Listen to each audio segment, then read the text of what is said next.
Assalamualaikum warahmatullahi wabarakatuh. Kami dari kelompok pertama, perkenalkan nama saya Nur Asmawati. Nama saya Zainul Ajis. Jadi kami di sini akan menjelaskan tentang perbedaan terminologi sunnah, hadis khobar dan atsar serta struktur hadisnya, yang dimana sanad, matan dan rawi. Dan saya akan menjelaskan pertama yaitu pengertian sunnah, hadis, khobar dan atsar. Pengertian sunnah, hadis, khobar dan atsar. Yang pertama, pengertian sunnah. Sunnah secara bahasa berarti as-sirah al-muqtada, yang berarti jalan yang diikuti. Setiap jalan dan perjalanan yang diikuti dinamakan sunnah, baik itu jalan yang baik maupun jalan yang buruk. Adapun sunnah menurut istilah para ahli hadis adalah segala sesuatu yang dinukil dari Nabi Shallallahu Alaihi Wasallam, baik itu ucapan, perbuatan, persetujuan, sifat fisik, kepribadian maupun perjalanan hidup, baik itu sebelum diutus maupun sesudah diutus. Jadi itu pengertian dari sunnah. Terus yang selanjutnya yaitu pengertian dari hadis. Hadis secara bahasa berarti al-jadid, yang artinya adalah sesuatu yang baru, yakni kebalikan dari al-qadim, yang artinya sesuatu lama. Sedangkan hadis menurut istilah para ahli hadis adalah segala sesuatu yang disandarkan kepada Nabi Muhammad SAW, baik ucapan, perbuatan, persetujuan maupun sifat. Jadi dari definisi tersebut dapat kita ketahui bahwa hadis adalah segala sesuatu yang disandarkan kepada Nabi, baik itu ucapan, perbuatan, persetujuan, sifat fisik maupun kepribadiannya. Hingga gerak dan diamnya ketika terbangun maupun tertidur juga disebut sebagai hadis. Maka dari pengertian ini juga mencakup setiap keadaan Nabi Muhammad SAW menurut para ahli hadis. Dan yang ketiga adalah pengertian khobar. Khobar menurut bahasa yaitu berupa makna hadis, yakni segala berita yang disampaikan oleh seorang kepada orang lain. Sedang pengertian khobar menurut istilah antara satu ulama dengan ulama lainnya berbeda pendapat. Ulama lain mengatakan bahwa khobar adalah sesuatu yang datang selain dari Nabi Muhammad SAW disebut hadis. Ada juga yang mengatakan bahwa hadis lebih umum dan lebih luas daripada khobar, sehingga tiap hadis dapat dikatakan khobar, tetapi tidak setiap khobar dikatakan hadis. Begitu pula sebaliknya. Dan yang keempat adalah pengertian atsar. Atsar merupakan pendekatan bahasa, sama artinya dengan khobar, hadis dan sunnah. Sedangkan atsar menurut istilah yaitu segala sesuatu yang diriwayatkan dari sahabat dan boleh juga disandarkan pada perkataan Nabi Muhammad SAW. Di mana jumhur ulama mengatakan bahwa atsar sama dengan khobar, yaitu sesuatu yang disandarkan kepada Nabi Muhammad SAW, sahabat dan tabi'in. Sedangkan menurut ulama Khorasan bahwa atsar untuk yang mauquf dan khobar untuk yang marfu. Baiklah, selanjutnya yakni struktur hadis yakni sanad, matan, rawi. Secara struktur hadis terdiri atas dua komponen, yakni sanad, rantai penutur, dan matan, yakni redaksi. Contohnya yakni sebagai berikut. Musaddad mengabari bahwa Yahya menyampaikan sebagaimana diberitakan oleh Syu'bah dari Qatadah, dari Anas, dari Rasulullah SAW bahwa dia bersabda, tidak sempurna iman seorang di antara kalian sehingga ia cinta untuk saudaranya apa yang ia cinta untuk dirinya sendiri. Hadis riwayat Bukhari. Sanad ialah penutur rawi hadis. Rawi hadis yakni rawi adalah masing-masing yang menyampaikan hadis tersebut. Hadis tersebut dalam contoh seperti Bukhari, Musaddad, Yahya, Syu'bah, Qatadah dan Anas. Awal sanad ini yang mencatat hadis tersebut dalam bukunya atau kitab hadis. Orang ini disebut mudawwin atau mukharrij. Jadi sanad ini awal hadis seperti an Abi Hurairah, an Abi Abdillah dan sebagainya. Yang selanjutnya yakni matan.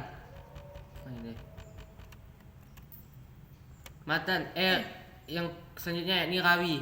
Rawi ialah orang-orang yang menyampaikan suatu hadis Sifat-sifat rawi yang ideal adalah bukan pendusta atau tidak dituduh sebagai pendusta, tidak banyak salahnya, teliti, tidak fasik, tidak dikenal sebagai orang yang ragu-ragu, bukan ahli bid'ah, kuat ingatannya atau hafalannya, tidak sering bertentangan dengan rawi-rawi yang kuat, sekurangnya dikenal oleh 2 orang ahli hadis pada zamannya. Jadi syarat untuk menjadi rawi itu seperti yang tadi sudah dijelaskan. Sifat-sifat para rawi ini telah dicatat dari zaman ke zaman oleh ahli-ahli hadis yang semasa dan disalin dan dipelajari oleh ahli-ahli hadis pada masanya.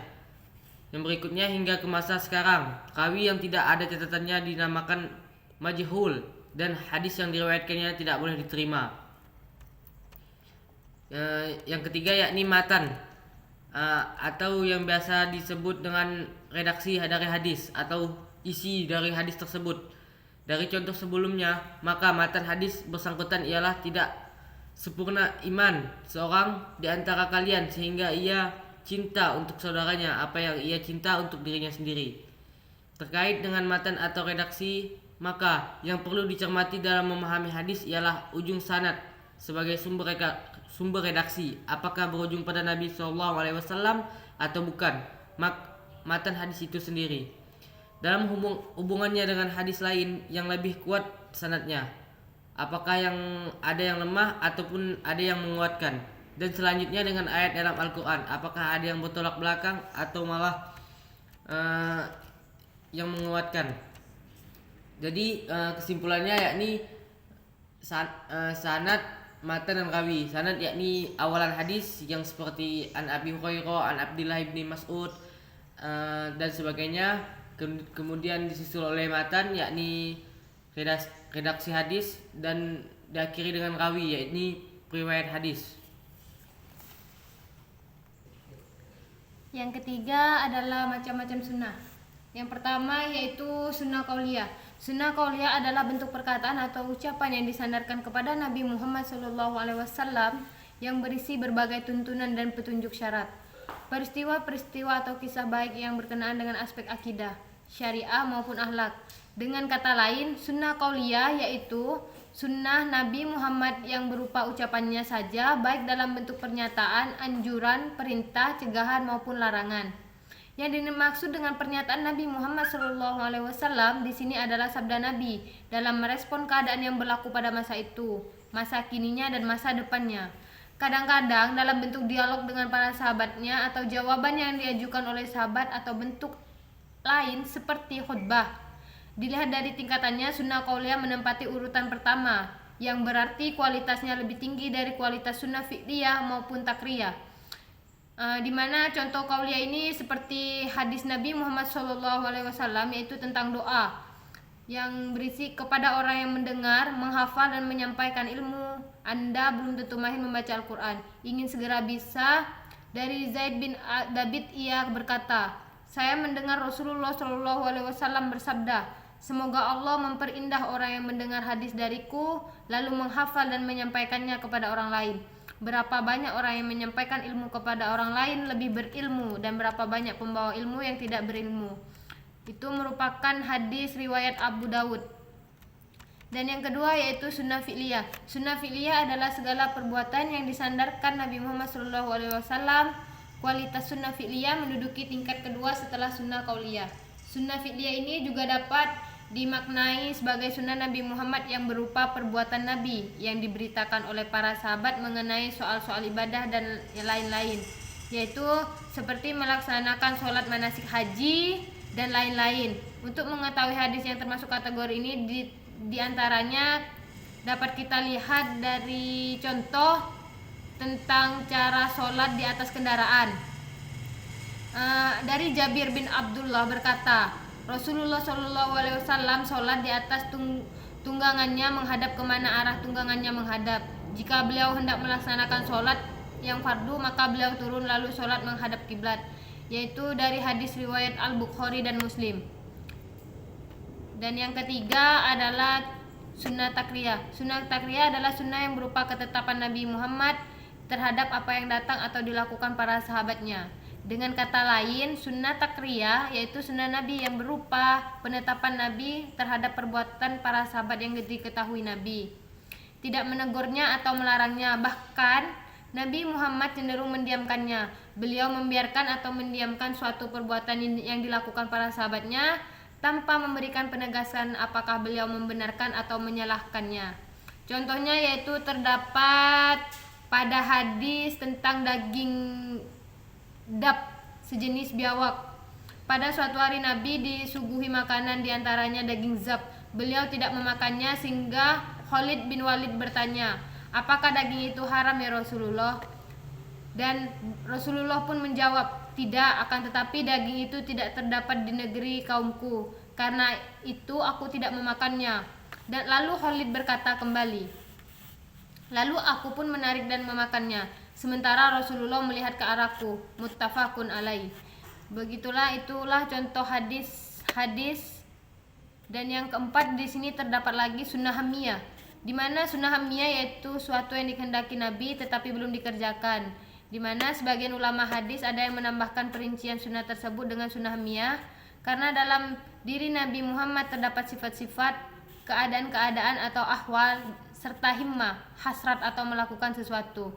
Dalam riwayat tersebut beberapa sifat yang dimiliki beliau seperti Nabi selalu bermuka cerah, berperangai halus dan lembut, tidak keras dan tidak pula kasar. Itulah contoh dari sunnah hamiyah yang dimiliki oleh Nabi Muhammad. Yang juga Nabi Muhammad mempunyai sifat jasmaniyah. Beliau dilukiskan oleh sahabat Anas radhiyallahu anhu sebagai berikut. Dari Rabi'ah bin Abu Abdurrahman berkata, aku mendengar Anas bin Malik sedang menceritakan sifat-sifat Nabi. Katanya, beliau adalah seorang laki-laki dari suatu kaum yang tidak tinggi dan juga tidak pendek. Kulitnya terang, tidak terlalu putih dan tidak pula terlalu kecoklatan. Rambut beliau tidak terlalu keriting dan tidak lurus. Itu merupakan contoh dari sunnah hamiyah, yang dimana sunnah hamiyah yang dikehendaki oleh Nabi Muhammad SAW. Baiklah, sekian penjelasan dari kelompok kami. Mungkin kurang lebihnya mohon maaf. Bila ada pertanyaan nanti akan dilanjutkan ke sesi pertanyaan. Terima kasih. Sampai akhir. Wassalamualaikum warahmatullahi Warahmatullahi wabarakatuh. wabarakatuh.